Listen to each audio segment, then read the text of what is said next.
North Indian flavours ഇഷ്ടമുള്ളവർക്ക് തീർച്ചയായിട്ടും ഇഷ്ടപ്പെടുന്ന ഒരു കറിയാണിത്.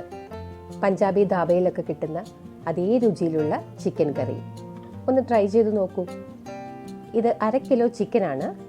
നല്ലവണ്ണം ക്ലീൻ ചെയ്തെടുത്തിട്ടുണ്ട്. ഒട്ടും വെള്ളം പാടില്ല. ഇതിലേക്ക് വളരെ കുറച്ച് മാരിനേഷനേ ആവശ്യമുള്ളൂ. ആവശ്യത്തിന് ഉപ്പ് ചേർക്കുക. പിന്നെ ഒരു 1/2 ടീസ്പൂൺ മഞ്ഞൾപ്പൊടി. പിന്നെ മെയിനായിട്ട് വേണ്ടത് തൈരാണ്. ഞാൻ 6 ടേബിൾ സ്പൂൺ തൈര് ചേർക്കുന്നുണ്ട്, അതായത് 1/2 കപ്പ്. അപ്പോൾ നിങ്ങൾക്ക് തോന്നും ഇത്രയും തൈര് ചിക്കനിൽ ചേർക്കാമോ എന്ന്. ഈ ഒരു റെസിപ്പിക്ക് ഇതാവശ്യമാണ്. അതൊട്ടും പുളിയില്ലാത്ത തൈര് വേണം ചേർക്കാൻ, എന്നാലേ നമ്മുടെ കറിക്ക് നല്ല ടേസ്റ്റ് ഉണ്ടാവുള്ളൂ. ഇതങ്ങനെ മാരിനേറ്റ് ചെയ്തൊരു 1/2 മണിക്കൂർ വയ്ക്കുക. ആ സമയം കൊണ്ട് ബാക്കി കാര്യങ്ങൾ ചെയ്യാം. ഒരു പാൻ ചൂടാക്കി അതിലേക്ക് 2 ടേബിൾ സ്പൂൺ ഓയിൽ ഒഴിച്ചു കൊടുക്കുക. ഓയിൽ ചൂടാവുമ്പോൾ 1 ടീസ്പൂൺ ജീരകം ഇട്ടൊന്ന് പൊട്ടിക്കാം. അതിൻ്റെ കൂടെ തന്നെ കുറച്ച് ഗരം മസാലയും ആവാം. ഞാനൊരു ചെറിയ കഷ്ണം 3 കഷ്ണം പട്ട ഇട്ടിട്ടുണ്ട്, 3 ഗ്രാമ്പു, 2 ഏലക്ക. ഒരുപാട് മസാലയൊന്നും വേണ്ട. പിന്നെ അതിൻ്റെ കൂടെ 1 ടീസ്പൂൺ കുരുമുളകും. കുരുമുളക് ഇങ്ങനെ ഇല്ല എന്നുണ്ടെങ്കിൽ മാരിനേറ്റ് ചെയ്ത സമയത്ത് കുരുമുളക് പൊടി ചേർത്താലും മതി. അത് നല്ലപോലെ ഒന്ന് മൂപ്പിച്ച് കഴിയുമ്പോൾ 2 സവാള നീളത്തിൽ കട്ട് ചെയ്ത് ചേർത്ത് കൊടുക്കുക. എന്നിട്ട് ഒന്ന് നല്ലോണം വഴറ്റുക. ചെറുതായിട്ടൊന്ന് വാടി തുടങ്ങുമ്പോൾ അതിലേക്ക് നമുക്ക് ഇനി ഇഞ്ചിയും വെളുത്തുള്ളിയും കൂടി ചേർക്കണം. അത്യാവശ്യം വലിയൊരു കഷ്ണം ഇഞ്ചി ഒന്ന് കട്ട് ചെയ്തിട്ട് ഇട്ട് കൊടുക്കുക. തീരെ ചെറിയ പീസൊന്നും ആവണ്ട. അത്യാവശ്യം നല്ലവണ്ണം വെളുത്തുള്ളിയും ചേർക്കാം. ഒരു 8-10 അല്ലി വെളുത്തുള്ളി മുഴുവനായിട്ട് ഇട്ടാൽ മതി. ഇനി എല്ലാം കൂടെ നല്ലോണം വഴറ്റി ഒരു പാകമാവുന്ന വരെ വഴറ്റുക. ഒരു ലൈറ്റ് ബ്രൗൺ കളർ, ഒരുപാട് ബ്രൗൺ ആവണ്ട, നല്ലോണം ഒന്ന് വാടിയാൽ മതി. ഇനി ഇത് തണുത്ത ശേഷം നമുക്ക് മിക്സിയിലിട്ട് അരച്ചെടുക്കണം.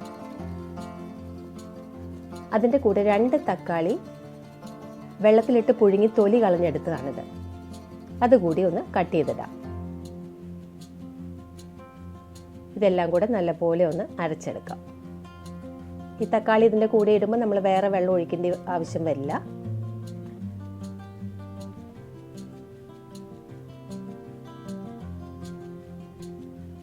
അരച്ചെടുക്കാം. കണ്ടോ, ഇതുപോലെ അരച്ചെടുക്കുക. ഇനി നമുക്ക് അതേ പാനിലേക്ക് അല്പം കൂടി ഓയിൽ ഒഴിക്കാം. ഒരു 3-4 ടേബിൾ സ്പൂൺ ഓയിൽ ആവാം. അതിലേക്ക് ഈ അരച്ച് വെച്ചിരിക്കുന്ന മസാല ഇട്ട് നല്ലപോലെ ഒന്ന് വരട്ടിയെടുക്കണം. അതിലെ ഇഞ്ചിയും വെളുത്തുള്ളിയും ഒക്കെ പച്ചമണമൊന്ന് മാറി വരണം.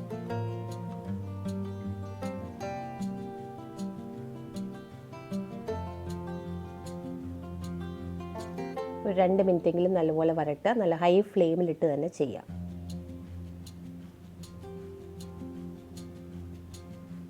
ഇനി ഇതിലേക്ക് നമുക്ക് മുളക് പൊടിയൊക്കെ ചേർക്കാം.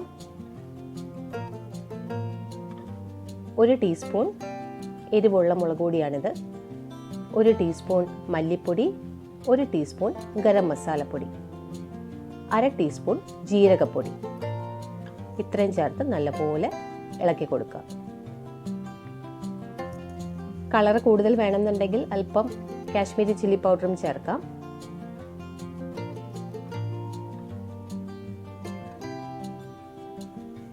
ഇനി ഇതുപോലെ നല്ലപോലെ വരട്ടി ആ വെള്ളമൊക്കെ ഒന്ന് വറ്റി വരുമ്പോൾ നമ്മുടെ ചിക്കൻ പീസസ് ഇട്ട് കൊടുക്കുക.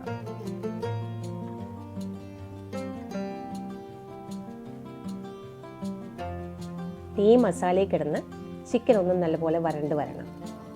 ഒരു 5 മിനിറ്റോളം ഇളക്കി കൊടുക്കുക. മസാല നല്ലപോലെ പിടിക്കട്ടെ.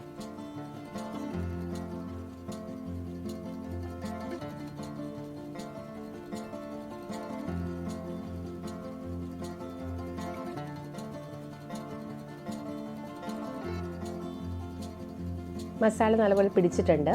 ഇനി നമുക്ക് ആവശ്യത്തിന് വെള്ളം കൂടി ഒഴിച്ച് ആ മിക്സിയിലേക്ക് അല്പം വെള്ളം ഒഴിച്ച് എടുത്താൽ മതി. നമുക്ക് എത്ര ഗ്രേവി വേണോ അതനുസരിച്ച് വെള്ളം ഒഴിക്കുക. നല്ലപോലെ മിക്സ് ചെയ്ത് തിളച്ച് വരുമ്പോൾ അടച്ച് വയ്ക്കുക. എന്നിട്ടൊരു 15 മിനിറ്റ് അടച്ച് വെച്ച് വേവിക്കുക. വളരെ ഈസി ആയിട്ട് ചെയ്യാവുന്ന ഒരു ചിക്കൻ കറിയാണ്. വളരെ സോഫ്റ്റ് ആയിട്ടുള്ള ഒരു കൊഴുത്ത ഗ്രേവിയോട് കൂടിയ ഒരു കറിയാണ്. അടച്ച് വയ്ക്കാം. ഇപ്പം 5 മിനിറ്റ് ആയിട്ടുണ്ട്. നല്ലപോലെ കുറുകി വന്നിട്ടുണ്ട്. അതിലേക്ക് ഞാൻ അല്പം കസൂരി മേത്തി പൊടിച്ചത് ചേർക്കുന്നുണ്ട്. ഒരു പാനിലിട്ട് ഒന്ന് ചൂടാക്കിയിട്ട് വേണം പൊടിക്കാൻ. അല്പം മല്ലിയിലയും ചേർത്ത് കൊടുക്കാം. അങ്ങനെ നമ്മുടെ ധാബ സ്റ്റൈൽ ചിക്കൻ കറി റെഡി ആയിട്ടുണ്ട്. ഇത് ചപ്പാത്തിക്ക് ഒരു ഉഗ്രൻ കോമ്പിനേഷനാണ്. ചപ്പാത്തിക്കും പൂരിക്കും എല്ലാം നല്ലതാണ്. എല്ലാവരും ഒന്ന് ട്രൈ ചെയ്ത് നോക്കൂ. വളരെ ഈസി ആയിട്ട് ചെയ്യാവുന്ന റെസിപ്പിയുമാണ്.